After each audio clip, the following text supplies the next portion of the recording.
hang buat naya dekat orang, hang buat zalim dekat orang. Dalam hadis yang lain ada satu sumpah yang Allah Ta'ala sumpah, aku akan tolong orang yang kena zalim ni, aku akan tolong, kata Allah. Kadang-kadang Allah Ta'ala bagi balasan tu di dunia. Kadang-kadang balasan yang Allah Ta'ala bagi ni kena kepada orang yang kita sayang. Yang buat naya dekat orang ni kita, yang buat jahat dekat orang ni kita, yang duk buat zalim dekat orang ni kita. Tangan orang yang dizalimi ni ditadahkan kepada Allah Subhanahu wa Ta'ala. Ya Allah, berikanlah pembalasan kepada orang yang menzalimi aku, ya Allah.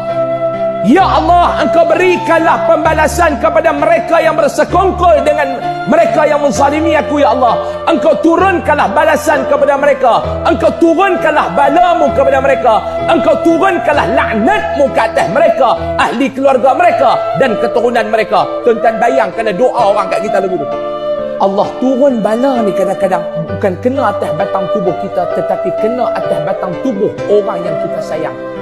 Tak kena pada kita, kena kepada anak kita. Tak kena pada anak kita, kena pada cucu kita. Jangan buat naya dekat orang.